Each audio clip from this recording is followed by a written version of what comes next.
Bom, a segunda atração do nosso encontro hoje, como eu falei, eu quero evoluir os conteúdos, eu quero sempre ver se eu trago uma história verdadeira nossa aqui, de alguém que começou do zero e deu certo.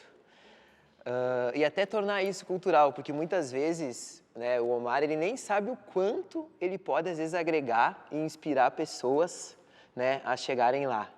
Então, foi nisso tudo que eu pensei e acho que vai ser muito valioso tentar trazer sempre pessoas assim como o Omar, que, para quem não sabe, vou explicar e tentar contar um pouquinho da história.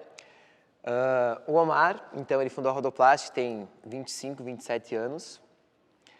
Não bastasse isso, tem gente que não sabe, o Omar é meu tio, né? Então, ele foi a primeira pessoa que me deu trabalho com 16 anos de idade.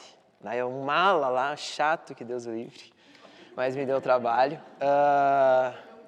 Eu sempre... Trabalhava escondido, né? Então a gente... 16 anos, né? Trabalhava na expedição, então se o James chegar, todo mundo conhece o James, né? Se o James chegar, você se esconde em tal lugar, então não tem problema. Mas tem muita coisa que hoje... Então vocês vejam, né? Ele foi a primeira pessoa que me deu trabalho, eu trabalhei quase 10 anos lá dentro, e foi praticamente também, não bastasse ser o meu primeiro diretor, ele foi praticamente o meu primeiro cliente também, porque quando eu decidi sair da Rodoplast lá e coisa, um mês depois, 2, ele me contratou, então virou meu cliente. Então vamos lá, é meu tio, foi meu primeiro chefe, cliente, é um grande amigo, cada vez mais a gente amadurece a nossa relação e é um privilégio ter pessoas como você perto, né? É uma troca de aprendizados muito grande e lá no comecinho, hoje eu enxergo muitas coisas que quem sabe na época eu não enxergava. Então, por sorte, quando eu comecei a trabalhar lá, foi lá na base, na produção, carregava a peça, sofrido. Então, muitas coisas eu agradeço a ele hoje. Omar, eu não entendia lá na época, mas hoje todo esse negócio de disciplina, de fazer valer a pena, de se puxar, de se empenhar, né, isso com certeza, ter o privilégio de conviver contigo e abraçar esses ensinamentos, foi uma coisa que fez muita diferença. E trazer ele aqui é justamente compartilhar toda essa bagagem com vocês, com quem está aqui, e quem sabe fazer perguntas que até eu nunca fiz para ele, e que quem sabe ele nunca tenha respondido. Por isso, eu já falei aí para mais de 200 pessoas e foi tranquilo. Eu estou até quase nervoso aqui, principalmente de conduzir isso da melhor forma para que a gente consiga as melhores respostas e que agregue tudo isso para vocês. Então, já apresentei um pouquinho mais a parte da pessoa. Obrigado por estar aqui, Omar. Eu sei que... Eu falei para ele, olha, Omar, eu espero que seja tão prazeroso para você como vai ser para nós, né? Que você pegue gosto por isso e quem sabe faça até mais, porque a mensagem que tu tem para passar pode impactar muitas pessoas e ajudar muitas pessoas. E é isso que a gente quer hoje. Obrigado. Muito bem, bom dia a todos.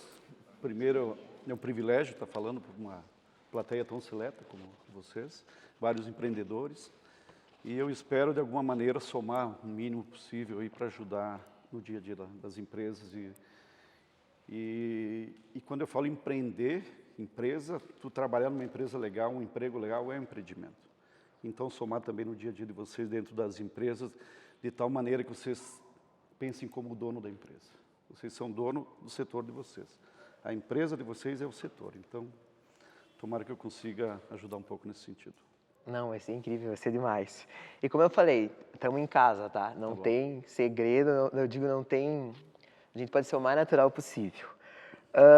Quando nós entender, Omar, o começo da tua vida profissional, assim, como que foi desde o teu primeiro trabalho até do momento que tu decidiu começar a empreender, com quantos anos começou a trabalhar, com quantos anos começou a empreender?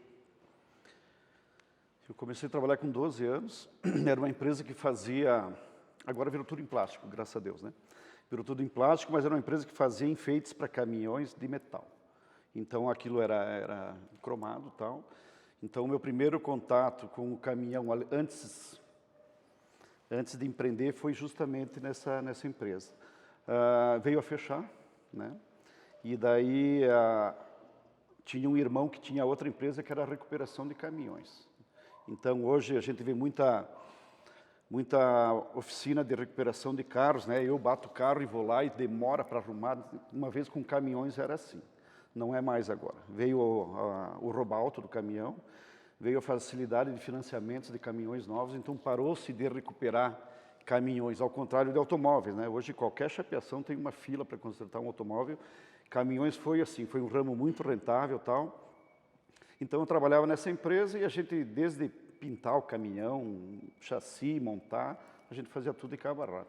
Então, além disso, eu morava na beira da BR-116, quando moleque, e via passar na BR caminhões, aquilo sempre me atraía e tal. Meus irmãos já trabalhavam nessa empresa, então nós éramos 3 irmãos que trabalhávamos em 3 pontos de montagem de caminhões, e daí a coisa foi. Foi o teu único emprego esse aí? Foi. Mas então, com quantos anos tu começou a empreender? 12 até 27. Comecei em 29. Com 29 tu começou a empreender. Então, eu tenho chance ainda, gente. Eu tenho 29. Sim. E o cabelo não fica só branco, tá? Perde também.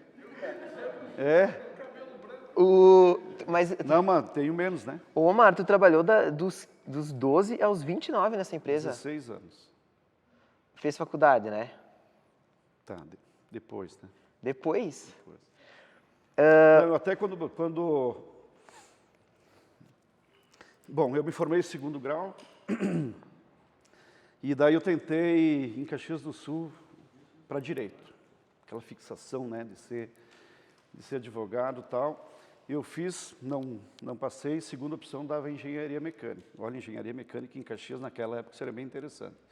Mas daí não quis, continuei trabalhando. E daí aos 27 anos, então trabalhando na empresa, eu prestei vestibular em Lages. A gente foi só para zoar ônibus e tal, né? E no último dia, na 3ª chamada, eram 20 vagas era 20 candidatos por vaga. E daí eu fui o último a entrar no curso de Direito em Lages, ser chamado. Fiz o curso, continuei trabalhando 2 anos, e daí apareceu uma oportunidade, como você falou, abracem as oportunidades, né? De fazer uma sociedade, e fizemos, e a coisa foi andando, e hoje está de um tamanho difícil de tocar, mas é prazeroso o dia a dia com isso. Mas então, olha só, ele começou a trabalhar com 12 e dos 12 aos 29, seria eu hoje em dia, que ele resolveu empreender. Então, olha como dá tempo das coisas acontecerem, e mesmo às vezes, 29, 30 é velho. Olha tudo que aconteceu, onde é que ele chegou mesmo começando com 29. Ô Omar, tenta lembrar lá atrás, assim, quando tu era jovem, 15, 20, por aí, o que era o teu sonho grande, assim? Onde é que tu queria chegar? Que vontade que tu tinha dentro do coração? Onde é que tu queria, o que tu queria ter? Eu queria ser advogado. É mesmo? Queria ser advogado. E tanto é que fiz, então, prestei o vestibular, refuguei o curso de engenharia, e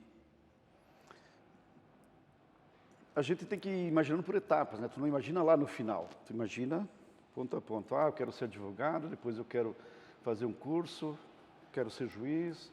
Como é hoje, né? Como é hoje quem começa um curso de Direito, a perspectiva era a mesma daquela época. Mas daí, se nós for esquecer o meio, assim, vamos falar de resultado.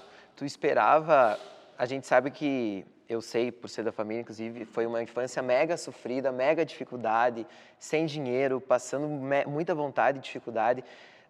Tu sonhava em ter uma vida boa, esquecendo o meio, então tu disse, não, eu quero me dar bem, eu quero ter dinheiro. Sonhava, e todo mundo tem que sonhar. Tu não pode se conformar, se contentar com a tua condição atual, se ela não é aquela que tu acha ideal, que não faz parte do teu projeto de vida. Tem que correr atrás e... Mas daí lá com 20, 18, 15 anos, tu pensava assim, tipo, não, eu vou chegar lá, eu quero mais, eu quero ter dinheiro, eu tenho essa ambição. Se eu vou chegar, eu não sei, mas que eu vou fazer tudo para chegar, eu vou fazer. É por aí. O teu porquê era para melhorar de vida. Legal. E daí, Tiomar, quando que apareceu essa oportunidade de tu sair? Como é que foi a transição? Bom, trabalhei 19 anos. Quantas pessoas, às vezes, com pouco tempo de estabilidade, já não conseguem sair do emprego, né? Como é que foi daí essa troca? Porque muitas pessoas passam por isso aqui. Então, seria legal tu contar, tipo, agora do emprego seguro, quem sabe o salário era mais ou menos, já por ter um bom tempo de empresa e tudo mais. Como que tu começou a empreender? Daqui a pouco está todo mundo pensando em sair do emprego e empreender. não tem capital inicial, né? Hoje a tomada de dinheiro nas instituições financeiras, o juro está muito mais barato do que era na minha época, tá? Nós chegamos a ter épocas lá de juro de 60% ao mês. Mas eu não quero pegar juro, cara, arruma um sócio. É a única forma de tu abrir o negócio. Claro, guardadas as proporções, né? Tu vai fazer pastel ali, vender pastel, não tenho nada contra vender pastel, acho interessante, inclusive gosto, mas se tu conseguir atingir o teu negócio, toca sozinho, tu não consegue, tu tem um sonho maior, arruma um sócio com dinheiro, tá? A gente sempre tem que associar com pessoas que têm mais grana que a gente. Então, na época, eu arrumei um sócio, ele entrou com a grana, eu conhecimento. Tínhamos uma peça em específico e tinha muita demanda, que era um paralama de um caminhão, e essa peça ela vinha ou de Botucatu ou de Canoas, né? Então, a gente saiu, montou essa empresa e nós começamos a trabalhar exclusivamente para a empresa que eu trabalhava. Então, começamos a fornecer, tal. A gente saiu do lado, deixou a porta aberta, o chefe era muito gente boa, e começou a comprar, e no começo era eu e um outro menino fazendo, era de fibra de vidro, tá? Não era de plástico ainda, houve uma evolução de processos e de materiais. E nós começamos a trabalhar exclusivamente para essa empresa, daí São Marcos, que também tinha muita essa atividade de recuperação de caminhões, ficou sabendo, veio gente de São Marcos para comprar, veio de Caxias, e a coisa foi crescendo, e daqui a um pouco nós estávamos fornecendo aí para todo o Brasil. Principalmente até São Paulo, né? Então, legal, foi funcionário, teve a vontade de empreender, não tinha o dinheiro, com sócio com dinheiro, juntou e foi. E daí separou, né, Omar? Separou. Como é que foi a separação daí da sociedade que tu ficou sozinho? Até Quantos anos durou a sociedade e coisa? Durou 5 anos. E o anseio de separar, a vontade de separar foi do meu sócio.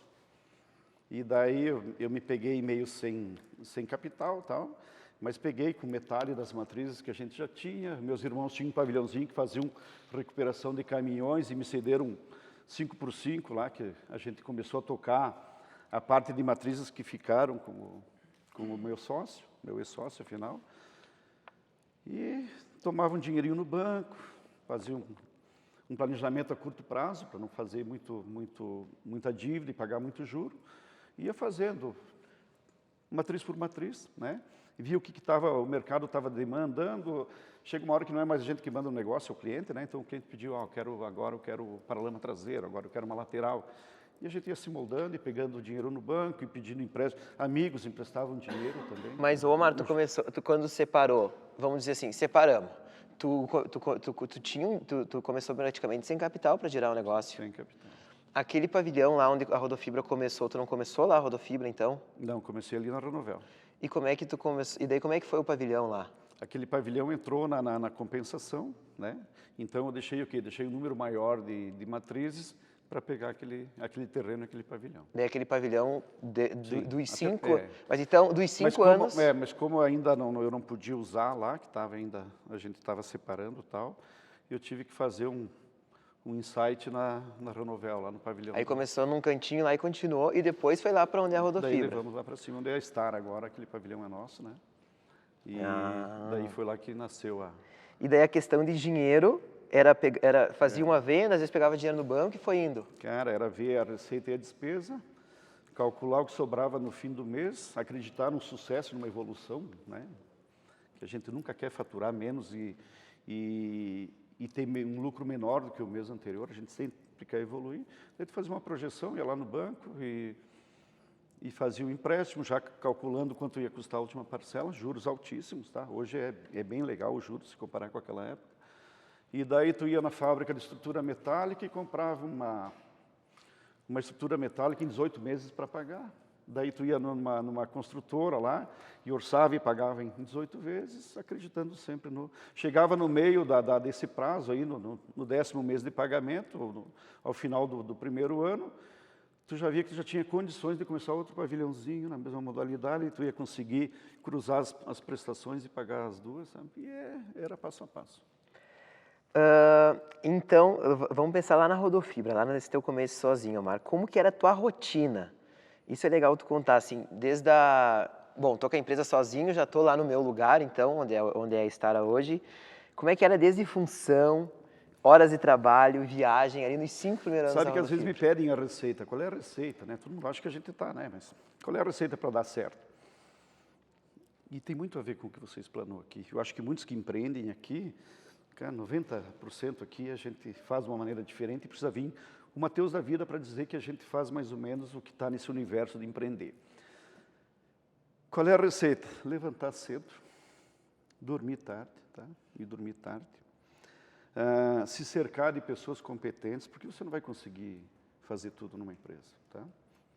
Até para chegar aí depois, não é? E correr riscos relativamente calculados. Tu não vai conseguir. É aquilo que você falou, se é tudo previsível, cara, se foi. Tu vai ir para o mesmo caminho que muita gente está indo. Então vai ter que correr risco, sim, perder sono, não dormir de noite, achando que não vai conseguir fazer aquele projeto. Isso é necessário. Se tu não correr risco, tu vai fazer o que já faz. Então eu levantava, chegava às 7h30 da manhã, né? Cara, eu recrutava, né?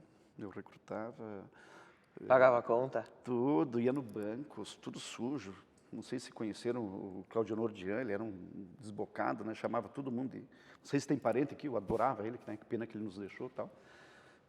Daí eu chegava lá no Banco do Brasil, cheio de fibra, a fibra grudava nos pés e tal. Dizia ele, eu já virava. Se tu não tem vergonha, bem assim, né? E vocês lembram como eram antigamente os bancos, né? Fila, tinha 100 pessoas dentro do Banco do Brasil. Não tem vergonha, todo o dinheiro que tem vinha aqui desse jeito no banco. E eu olhava para o lado, né? Porque nem sou eu. Daí ia lá, ele era meu gerente de carteira, ia lá tal, e a gente, né, tocava a vida. Então, eu dispensava. Cara, a gente fazia... E até, eu me lembro das instalações lá de noite, coisa, Mário, tipo, era das 7h30, 10, 11 da noite. Direto. E daí fizemos parceria com uma parceira da Marco Polo. Ela fazia aqueles gabinetes de cafeteira. Cara, nós virávamos à noite e tinha que acompanhar, imagina, aquela empresa tinha que acompanhar a linha da Marco Polo. Então, por tabela, nós tínhamos também que acompanhar a linha da Marco Polo. Então, a gente virava a madrugada lá, às vezes vinha um X, às vezes não tinha grana para o X, fazia uma panelada de pinhão lá e a gente virava, às vezes, 48 horas trabalhando.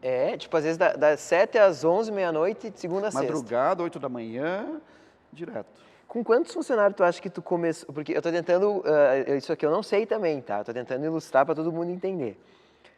Lá na Rodofibra, então, na antiga Stara, com quantos funcionários tu acha que tu começou lá, Omar? Era tu mais quantos? Fila do boteco no Guarani, né? Não tem mais, mas naquela época tinha o Guarani. Eu contratei o vendedor. Essa era uma pergunta que eu ia fazer, beleza. Amigão pra caramba, bêbado, né? Ô, Omar, tu foi a primeira pessoa que tu contratou, foi um vendedor? Como? Foi o primeiro que tu contratou um vendedor. Olha só, tipo, a visão já, né? Não, isso era virada de ano, a gente ia começar a atividade no dia 3, que coincidia com a segunda-feira. Então, festa de Ano Novo no Guarani. Olhei e digo, fulano, o que tu está fazendo? Eu disse, não, estou parado. Eu digo, puta, né? Estou parado. Vamos trabalhar? Vamos, onde? Segunda-feira, lá em tal lugar, na final Toval, né? Que ele trabalhou no Toval também. Chegou lá na hora e tal. Começamos a trabalhar. Será que foi, e daí eu tinha mais uns 3, 4 lá que trabalhavam, que vieram comigo da antiga sociedade. E começamos a tocar. Então vocês vejam, no começo já tinha um vendedor. Esses dias eu vi um cara falando, tem gente que olha para baixo e tem gente que olha para cima, né? Como diminuir custo, como crescer. Então, às vezes, ao natural, né, já pensava para frente. Isso era uma coisa que eu queria te perguntar, porque, para trazer para a realidade nossa aqui, tu sempre pensou a Rodofibra a nível Brasil, assim, claro que começando regionalmente, mas tu sempre enxergou que assim, não, eu posso vender para Santa Catarina, eu posso vender para São Paulo. Tu sempre viu o teu negócio assim? Não, sempre porque a empresa concorrente que fornecia também, ela mandava de São Paulo para cá. Digo, vamos inverter essa corrente, vamos pegar e mandar daqui para São Paulo, né? Até porque eles tinham 1 ou 2 itens tal, e nós tínhamos já uma diversidade de 25, 30 itens, então a gente começou. Então tu sempre pensou a nível Brasil. É. E sempre teve um vendedor, que isso aqui também fez toda a diferença. Sempre, daí de um vendedor foi para 2, de 5 funcionários foi para 10, de uma dívida no banco de 15 foi para 20. Isso também que eu queria perguntar, as coisas foram crescendo. Cara, eu vi o Itaú ali, eu lembro muito bem que a gente teve 80 títulos protestados, 80 e poucos, 3 pedidos de falência. 3 pedidos de Não, nós falência e passamos 80 por títulos. várias crises, né? Quem empreende, eu acho que o Marcos que empreende há algum tempo e tal, nós passamos por plano Collor, aquela inflação de 60% ao mês. Então a gente sofria com isso, mas também comprava a matéria-prima e daí todo o mercado, como é hoje, todo o mercado chegava na troca de mês, já corrigia o preço dos produtos, tal, o valor monetário do dinheiro, e daí era aquela escalonada. Né? E daí, um tempo, o governo ia lá, cortava 1 zero, 2 zeros, 3 zeros, e a coisa foi se estabilizar agora há pouco tempo. Mas era esse processo evolutivo aí, pessoa a pessoa. Nós sempre procuramos promover a galera, então às vezes começava alguém trabalhando na linha lá, e daí um pouco já virava vendedor também, como é feito hoje, né? Como é feito hoje. E o crescimento comercial, mas como é que foi, tipo, na época, sei lá, telefone, fax, como é que foi, tipo, vender para São Paulo? Como é que acontecia essa logística, assim? Ó, na época, eu lembro na época da sociedade ainda, naquela época o computador ele veio para substituir a máquina de escrever e o arquivo do papel, só. Tu parou, então, de escrever à mão ou datilografar e arquivar um papel, tu passou a datilografar e deixar dentro do micro. Cara, e dava pau naquilo. Nós fomos comprar o primeiro computador no Paraguai, tá? E dava pau naquilo, tu não tinha... ainda conhecem Winchester? Já ouviram falar no Winchester, né? Tu não tinha, perdia tudo, não cabia lá dentro, não tinha feito backup, não tinha passado pro disco rígido. Era bem complicado, era bem complicado. Então fomos nesse processo evolutivo. Daí eu lembro que um dia eu liguei para o Paulo da Cavalinho, ali que todo mundo conhece. Eu digo, Paulo, quero começar a lidar com esse negócio de computador aí e tal, perdão, já tinha o computador, quero começar com um programa, né, Ele diz, Omar, agora tu vai ver o que é dificuldade. Hoje está simples, olha o que é evolução, né? Hoje a gente tem gente que é programador e trabalha lá na empresa com outros, mas se tu quiser, tu vai lá, ele faz um programinha operacional e tu supre uma necessidade interna lá. Aquela vez não, naquela época tinha 2 pessoas só que faziam em Vacaria um programa de computador. Mas contabilidade. Conta, Marco, como é que tu fez, tipo, o teu produto chegar lá em São Paulo? Hoje vende para o Brasil inteiro e até para fora. Como é que chegou lá em São Paulo? Até para a gente entender, assim, que caminho leva, às vezes, para te expandir o teu negócio além de Vacaria. Nós tínhamos Pode ser na época da Rodofibra, já fica melhor ainda. nós tínhamos um canal de compra na época, né? Das peças de Botucatu. Então, como a empresa de Botucatu, ela parou de vender aqui no Sul, porque a gente começou a fazer 20, 30 paralaminha por semana e jogar no mercado e tal. Esse representante comercial veio de lá, o que vendia para Botucatu, e diz, quero vender teu produto lá. Digo, mas por quê? Diz, não, os caras lá são muito engessados, não vai. O produto tinha em Canoas também que fazia. A peça de Canoas chega lá muito cara, tal. Ele veio conhecer a nossa estrutura, tal, e começou a levar lá para cima. Então foi através do representante. Representante comercial. Ficou essa lacuna, né?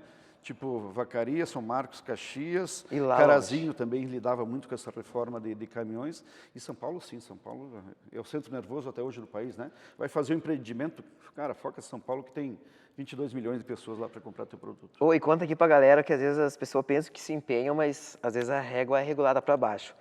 Tu chegou a levar de caminhonete e coisa, né? Muito. Hoje ainda um líder de venda da empresa, que foi o que alavancou ao longo de toda a existência, foi esse defletor que vai em cima da cabine do caminhão. Ele tem uma finalidade aerodinâmica, né? Que o caminhão anda mais livre, economiza aí de 5% até 15% de diesel, variando conforme a carga que leva, tal tipo de caminhão. E a primeira peça, eu comprei uma revista Tutto Transporte, italiana, no aeroporto. Boa.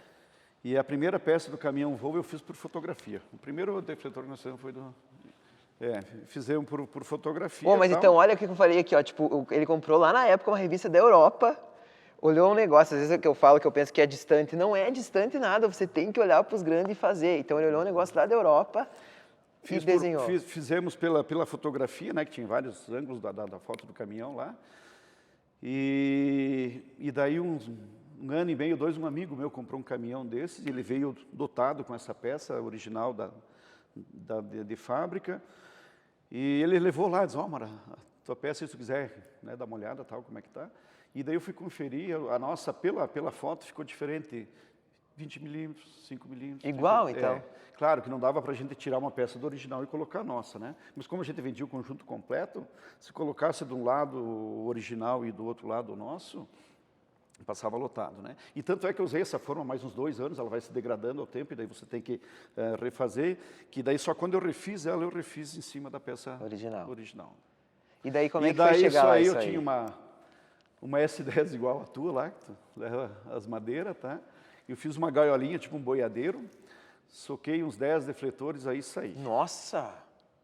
O defletor é deve ter ficado grande. Não, ficou uma coisa de cigano, né?